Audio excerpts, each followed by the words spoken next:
Podcast. We are your hosts, Tony and Dak, and in today's episode, we're going to be getting into the NFL Draft first round and going through some of our winners and losers. So, what does this mean? So, we'll have three different segments for each part. So, we'll have three winners each and three losers each. We'll go through our losers first. So, start off thunderstorms, end off with rainbows and being the winners. So we'll go with a loser team, a loser player, and a loser trade. And then we'll do the inverse with the winners. An example of a loser trade or a loser team and a loser player from last year. I had the Raiders as an example, not because the Raiders had a bad class, but because the class did not get to play. So the Raiders don't know what they have. Because majority of the team, well, rookies from last year outside of Ashton Jeanty didn't play much at all. And then Will Campbell, outside of having like a pretty darn solid rookie year, he got pooped on in the playoffs, and all the short arm stuff came back up. So that's why I have him being a loser Say as an example I would from say last like an year. example for a winner for the draft would be Colson Loveland. Although we were kind of questioning why he went Mm-hmm. that early, he kind of proved himself this year. And I think that's an example of a winner of the draft is like kind of to base you guys where we're gonna go here in this episode. Yeah. So, without further ado, let's get into our red zone, the meat and potatoes of this episode, and start off with our loser segment. Starting off with our team. Who is your loser team? Get us kicked off. So I'm gonna go with the Vikings. I had notes earlier for another team, but just going into it and understanding, we mentioned in our mock draft that it would make sense for the Vikings to take Dylan Thieneman. They just released. They're planning on releasing Harrison Smith after the June 1st, and he's sitting on the board there. I believe at 18 for them. And they ended up going away from him and drafting a D tackle. I Mm-hmm. think that's a low. I think that's a loss. You only have one first round pick. You got to do what's best for it. You got to make that move. And I think that's a big loss. And not only is that going to be a loss now, but I think that could be a loss later on in the future. Dylan Thieneman just went to at 19, right? The next pick to the Um, Bears, Let me check. or 20. So, So, the Vikings took, oh shoot, Caleb Banks at 18. And then which is Dylan a Thieneman a rush of a pick. went to the Bears He went to the at Bears. 25. Yeah. So in my opinion, Thieneman is one of those, he's a first round guy. There's not very many first round guys in this draft class. I think the first 16 are first round guys, and then later on in the draft, your second round guys could be those round guys could be your second rounds into a third round guy. And I think that's what Caleb Banks to me was. He wasn't necessarily a bona fide first round guy, and he ends up going to the Bears, and you could be seeing him for at least you got 4 years, if depending on if they pick up that fifth year option of seeing him, that could haunt you. And to Mm-hmm. me, that's a big loss there for the Vikings, knowing that there's a big need there, in my opinion. Yeah. My loser team here, I hate to do it, but it had to be done. I said the Colts. And I could have also put them in the trade, but because they traded during the season, I didn't want to do that. Um, but I have the Colts because they didn't make the playoffs. They didn't. They miss out on this pool of talent. Now this pool of talent is not like groundbreaking. It's not like 2021. I believe that was a good class, if my memory serves correctly. Or just last year's even. Um, but at the same time, they had holes that needed filled. But with that being said, I do still think they had a good class. So it was really hard for me to put a loser team just because I don't think any team did necessarily anything too crazy bad. Um, I mean, everybody was able to get somebody that made sense in my mind. But the Colts not being able to make a pick with this class being so heavy with linebacker and them not having a linebacker to start, or having traded their linebacker, I guess I should say, was really hard for me, um, as well as with all these receivers and losing out, trading away Michael Pittman Jr. and then just historically having a very deep receiving class or receiving core. Um, just really didn't love that. But getting into our loser player, this one has nothing to do with the player itself for me, but it's Omar Cooper Jr. and it's solely because his QB is Geno Smith. Obviously, Raiders fan. Um, Geno is not a good quarterback anymore. The plus side for this situation is that he will have a much better offensive line. So maybe there's a slim chance that Geno Smith doesn't suck at football, and it was just the Raiders' offensive line, Raiders, whatever. But I'm not going to take those odds. I think Geno Smith sucks at football. And Omar Cooper Jr. also has no quarterback of the future on the roster. Because if you're trying to tell me that Brady Cook or Cade Klubnik are the quarterbacks of the future, then you're selling me a soiled bag of goods because I do not believe such a thing. But outside of that, he's in a really good spot. Being able to play second fiddle to Garrett Wilson and also having Adonai Mitchell in that receiving core, like that's a bona fide receiving core right there. So if somehow Geno Smith decides he doesn't suck at football this year, the Jets could be decent, but I don't think they're going to be my best bad team like I did last year with the Giants. My player, kind of the same way. It's not just um, because of this. It's more of the situation that he's in. And I think Mekhi Lemon is not in a great situation. You go into, to me, a toxic wide receiver room, and a toxic offense in general with the Philadelphia Eagles, and AJ Brown's still on the roster. Um, Mm-hmm. if he's going to get traded, he's going to get traded, but it's still, there's no trade to go. They signed Hollywood Brown in the offseason, and they have a lot of receivers already on the They roster. also traded for Um, Dontavian Wicks, if I'm not mistaken. exactly. So where does he fit in there as a first round guy? I mean, he is a first round talent, but where is he going to fit in is my question. And the Eagles don't have a good track record to me, of producing and helping these first round talent guys. In my opinion, Devonta Smith is not even half the receiver that we thought he was going to be. We thought he was going to be that Justin Jefferson type of receiver, and we haven't really gotten that. We've gotten the jump ball threat every once in a while. Um, but with AJ Brown, we'll see that. But again, I don't like the situation that he's in. And I don't necessarily know too much about Mekhi Lemon. But if he doesn't have a great head on his shoulders, he's going to struggle there because there's no guy to me that he can look up to in that receiving core that has a good head on his shoulders. Look at Hollywood Brown. He's had some off the field issues. AJ Brown, off the field issues. Devontae Smith, I mean, he's probably the best one of all of them. That's been there. And you got a rookie, or not a rookie, but a guy that's not been in the system, and Dontavian Wicks coming over. He doesn't really know the system well. So maybe that's a guy he can lean on and be a pro that's being a pro that can help him understand the playbook a little bit. But that's just a bad situation to me, as it gets, in my opinion. Yeah. Um, I don't know how much I agree with the. I think Mekhi Lemon's in a better situation than some of the other receivers in this class, even in the first round. Like Casey Concepcion, I'd rather be on the Eagles than the Browns. The aforementioned Omar Cooper Jr., um, and some even other players or receivers that are drafted later. Um, but I do agree that we have to go with what's happening right now. And right now, AJ Brown is on the Eagles, and we have no proof that he's going to be traded. There's rumors that he's going to the Eagles, or not the Eagles, the Patriots. Patriots.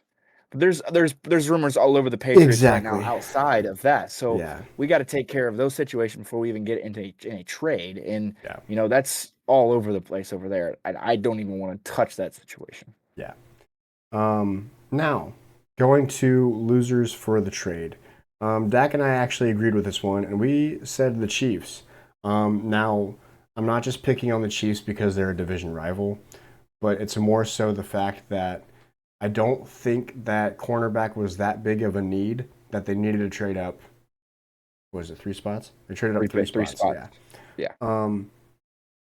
Now Mansour Delane again has nothing to do with him. This is solely just because I don't think that they actually needed to trade up for not just him, but also because cornerback's not as big of a need as that.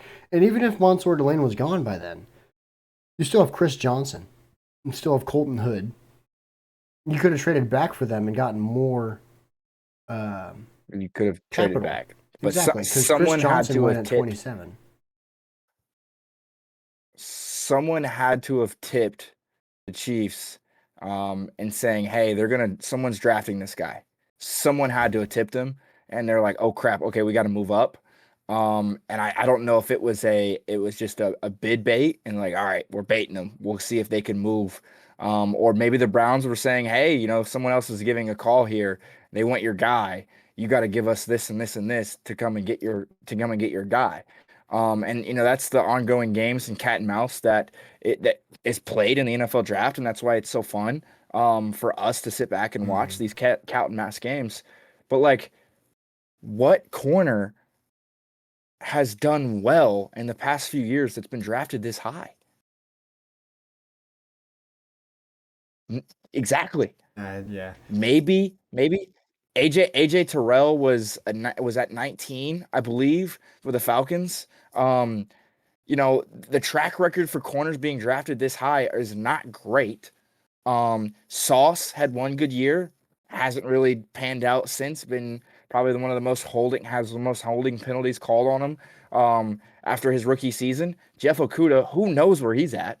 I think he last He was a I third. He was let me double he was the check. third overall pick in 2021. Yeah, he sucked all So, the time. and then you got Travis Hunter hasn't played, but I mean a high pick. These high picks are He you're might be expecting to come in and have a huge impact. he might be on the Texans. Denzel Ward. Derek Yeah. Stingley is the only one in my opinion that has had a true impact, and he was picked at, I believe, at 8 to the Texans. Trying to find a good. So again, horrible trade in my opinion. And not only that, they draft Peter Woods at 29. I don't know how much he's going to play, how much of an impact he's going to have in the first year. He's listed as in the depth. He's not even starting on the depth chart. Granted, he can work his way up there. He can learn from Chris Jones. But again, your first round guys are guys that, in my opinion, normally are coming in and they're going to make an impact right away unless they are quarterback, because quarterback is the most important position in football. Yeah. So the actual trade compensation. So the Browns traded the number 6 overall to the Chiefs in exchange for the number 9, a third round pick at the number 74, and then a fifth round pick, number 148. So they got a third and a fifth round, and just to move back three spots. So the Browns made That's a win. move. Yeah. You need all the depth you can get out there. Going back to the cornerbacks highly drafted, Jahdae Barron was drafted at number 20 last year, didn't play. Quinyon Mitchell, 22 in 2024. He was really good, but again, not top 10. Devin Witherspoon, 2023, number 5. So he's probably the best comp. Derek Stingley, number 3. J.C. Horn, number 8. So there's some guys. And then Jeff Okudah at number 3. Yeah, there's some guys that are top performers at cornerback, but they weren't traded up for, to my recollection, which is what really changes it. Because it's not like we're saying Mansour Delane is going to be a bad player either. No, it's just the track records. But it's funny because Matt Miller's pro comp is Trent McDuffie. So they know how to do Trent McDuffie well. Anyways, now let's get to the winners of this first round. bring a little bit more rainbows and sunshine. So my winner for the first round is the Cowboys. I'm not a Cowboys truther or anything like that. Matter of No, fact, he had them losing almost every game in our season prediction last year. No, that's coming soon. Just be ready for us. But yeah, yeah, he had them winning like I'm one or two games last year. So not the He's Cowboys I'm hater. I did Let's not put it believe that in the way. Cowboys last year, and that bit me in the butt real good. But the Cowboys needed defense this year, and the Cowboys got defense, and they didn't have to trade up at all, which is probably this is Actually, why I have them as the winner. They got Caleb they moved up Downs one pick. They at moved up 11. one Did they? pick. I think they moved up either they at 11 because they didn't. They had 12. I thought they either Oh, moved up maybe that was it. Okay, but regardless, they moved up one pick. like Jack Diddley squat. So they got Caleb Downs, And they got Caleb Downs. Let's be for real. I'm moving up and to get Caleb Downs too. yeah, and then Malachi Lawrence, an edge out of UCF. I don't know much about him, but those are two positions that they needed real bad, and Yes. they got it. And again, didn't have to move up much at all. And now, yes, The they thing to gave up. note about with the Cowboys right now is the George Pickens situation. I think that's going to outweigh how well they did in the draft, in my opinion, because he hasn't technically signed his tender, blah blah blah blah blah. Well, he And I did think during it's the going to draft. outweigh. He, No, he hasn't signed it. It was planned to sign, but he has not signed it yet. They said he's going to plan to sign it, which was weird considering all the holdouts and everything else that's happened over these, but he has not signed it yet. So I think that's outweighing for the Cowboys right now how well they actually did okay, um he signed it in today. the draft. He signed it He today. signed it today. Yeah. According to Google and Reddit, Calvin Watkins, George Pickens officially signs franchise tender. That was posted 40 minutes ago. So Breaking news here. there we go. Um, assuming that's real.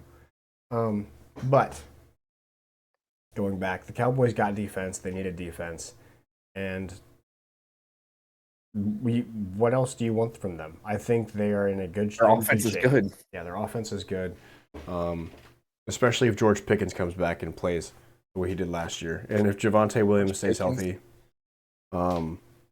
George Pickens and CD. And then they also have Quinnen Williams. Don't forget about that. So Yeah. the Cowboys are in good shape next year, and what's going And to, which I expect to be a much improved division as well. So yes, that division's gonna. I mean, the Giants got a coach. I mean, that's the Giants got a already coach hell and of a darn turnaround. good defense because they also drafted Arvell Reese, who's going to play linebacker. I remember correctly, somebody said that. And then Francis Maui Noah to play tackle or guard in the first round. So I would say that's a great draft as well. I'd say that trade panned out pretty well for them, that Dexter Lawrence trade. Um, the winner for me is not so much of, oh, that's gonna immediately make the biggest impact in the world, and this team's going to be a division like territory. No, but the New York Jets to me got a bunch of studs. Okay, we talked about Omar Cooper earlier. He's a stud, and to me, he kind of reminds me a little bit. Hear me out, a little bit of Justin Jefferson. Okay, national championship team. Okay, he's got other receivers in the building at LSU. Jamar Chase, all those other guys. So he kind of slides into the draft. In Justin Jefferson's case, Omar Cooper, he's sliding up because of it. But again, that 22, 23 level. I think Justin Jefferson was drafted at 22 or 23, if I remember right. Jalen Rager was drafted Mm-hmm. right ahead of him. Track record for the Eagles. But he's a dog. Watched a lot of football. Indiana kid, Lawrence North. His family, big athletes. So that's a dog right there. Kenyon Sadiq, fantasy football guys. Another tight end that could be really, really Yeah, I'm not good. happy about it because I pocketed Mason last season for this. And the guy they took at number 2 is probably one of the most polished guys there that has played a lot of football. David Bailey. So and you got a lot of dogs out there. That doesn't mean that they're going to be really good next year. I think they're still kind of going to be in a situation to play for a quarterback in next year's draft. Um, and so maybe we'll figure it out there. They're putting some young guys together. If Aaron Glenn can stay the head coach for 2 more years, maybe they have a shot. Whatever happens with the Patriots, maybe this is the worst case scenario, but Vrabel's gone, and then they have to figure out what's going on, which would be quite insane that Vrabel would have to be gone, yet Belichick stayed for however many years after he got caught doing stuff that actually mattered in the NFL world. But Vrabel's gone. The Bills will always be the Bills, but I'm not a big Malik Willis fan and believer. So the Dolphins will be sliding down. So maybe the Jets move up into two. Maybe I'm just spitballing here, but 2 to 3 years, there's room for the Jets to improve. Maybe that's because I'm a big Omar Cooper fan that I have, and I'm believing in the Jets. Yeah, But may I remind everybody who's watching, he's an IU fan. So take all this with a grain of salt. yes, His I am, blinders and now a are Raiders on. believer because of Fernando Mendoza. So I His will be watching Raiders blinders, games. his blinders are heavily on, for one, and for two, um, Aaron Glenn's a defensive guy. He got a defensive player at two. I okay, mean, you know what happens when you have a good defense, but no quarterback? You miss the playoffs. You know what well, happens duh. when you're in the AFC East? It doesn't matter who their head coach is. Yeah. They're not better than the Patriots. And they're not better than the Bills. They're not better than the Dolphins. The Dolphins brought in the Packers front office people, GM and defensive coordinator. The Packers And much the more quarterback. stable, and backup quarterback. Yeah, they still have Devon Achane. They got better this draft. They got Chris Johnson, who's one of the best corners in the draft, and they also drafted Caden Proctor. So whichever position they play him at, Tackle. He's huge. If Caden Tackle. Proctor's playing anywhere besides O tackle, Well, it depends on his arm length. You know how these things go. But I digress. Yeah. Let's get into the winner player of this draft. In my opinion, well, first round, I should say, is Carnell Tate. Carnell Tate is now going to the Titans with a young quarterback in his second year, and he has no competition. What, Calvin Ridley? Don't try to sell me that bag of goods. Miss me with that no, garbage. do not take him Yeah. at all. Yeah, don't listen Ever. to this. Ever Don't again. listen to this guy. Don't listen to him. And the second thing, probably more importantly, Brian Dable knows how to get that number one receiver to eat. Stephon We do it Diggs. Malik Neighbors. Stephon Diggs' best season of his career was with Brian Dable. Malik Neighbors, very successful young player. That's all you need. That's his recent history. Is Stephon Diggs eating, Malik Neighbors eating, Darius Slayton, throw in Sterling Shepard, whoever the heck else you want. That guy, I don't remember who it is, but one of them two gets contracts every season. And Giants fans hate it because it's just like, what are you doing? Darius Sterling Shepard or Darius Slayton? Darius Slayton is still on the Giants. They're still on the Giants. It's I know one of Wan'Dale them. Robinson. I know one of them has a meme that they just always get a contract. So Probably Darius Slayton. yeah, I think it is. But yeah, Carnell Tate is about to eat. So fantasy drafts, especially dynasties. Yeah, Dynasty is gonna be really fun. I'm trying to move back in closer, but yeah, I've been doing. My winner for here is not necessarily because I'm a big believer, because let's be for real. This guy couldn't beat out Jalen Milroe for 2 years. And I think he got drafted here because family matter. I'm friends of friends. And we see all the behind the scenes stuff where I guess it was skeptic and it was already planned out. And I guess the whole draft night was actually like they all memed us because Ty Simpson knew he was going to be drafted by the Rams, and McVay already had secret meetings with Ty Simpson. So Ty Simpson, you're a winner here because you got a whole lot more money than what you were worth. You ain't got to play a snap of football, and you're probably not going to dress 8 to 10 games on the year. And you're making a boatload of money. You're on an Anthony Richardson contract, and you're going to play as many games as Anthony Richardson this year. You're my winner. You're going to be in the playoffs. You're probably going to maybe get a Super Bowl ring if Matthew Stafford can get there in the next 2 years, and you ain't got to do a darn thing. So you're my winner. Yeah, that's an easy transition into the winners for trades, and that's for me the Rams because they traded last year's pick. No, they traded with the Falcons last year to get their first this year, if I'm not mistaken. And now they have a quarterback for the future that has no rush. Because Matthew Stafford is going to be the starting quarterback until he either gets hurt, retires, or dies. Let's to be honest. Stetson, and everyone's like, oh, well, Stetson Bennett's there. Okay, cool. But Stetson Bennett is a football nerd. That's the only reason why he's still there. He went to Georgia, then went JUCO, and then went back to Georgia. Let's be honest. Stetson Bennett was not good enough to play at Georgia at the beginning, but he became a football nerd. And who's the best quarterback whisperer in the league? There's 3 of them, and you can't really put a name to any 3 of them. But McVay is one of them. So you have a quarterback whisperer in the room and Stetson Bennett, that's a football guru. You get Ty in a situation where he can become that quarterback of the future, in my opinion. Problem is he's small. that's what he doesn't have going for him. He's small, injury history, but right now he's getting that bag, playing in the NFL. What more could you want for a player, you know? Yeah. My winner, a little biased here.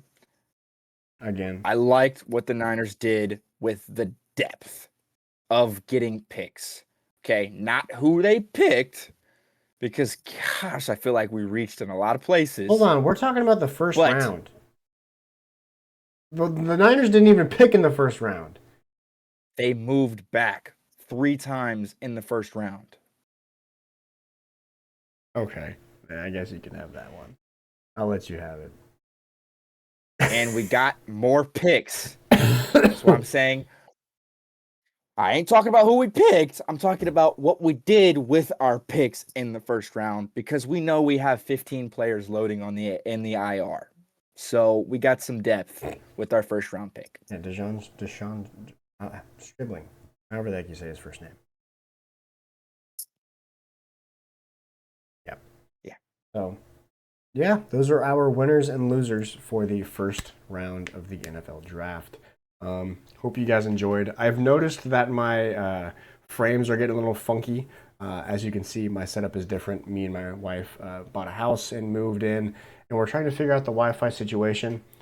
So far, our Wi-Fi is not as good as it was in the apartment, and sadly, Verizon does not supply Wi-Fi in our house. So it's going to be a work in progress. But getting to our extra point, any final thoughts that we have not talked about, other than the fact that this draft was totally non-consensus, as we have talked about for a hot minute, that this draft was kind of just throwing mud at a wall and see what was happening. Yeah, I mean, that's my overall. I feel like teams weren't like, oh, I'm destined. I'm stuck on this guy. They did what they needed to do. They got through the draft, and they're like, all right, bring on the season. Yeah. Because it wasn't like there's any like franchise altering guys outside of the top 4, maybe. I mean, even Carnell Tate doesn't seem to be a franchise guy to me. I mean, he was still wide receiver 2 on his team. Granted, Jeremiah Smith is going to be a top 3 pick next year, but there's no generational talented guys in this draft class to me. I don't even know if Fernando Mendoza really is. I hope he is. But, you know, he had one great year in a system. Well, hopefully that can go on and move through, as you know, I'm a big believer in Fernando. But yeah, it's not a crazy draft, but I'm just like all the other personnel in NFL offices. bring on the regular season. Forget the off season. Let's start the season in July. Yeah.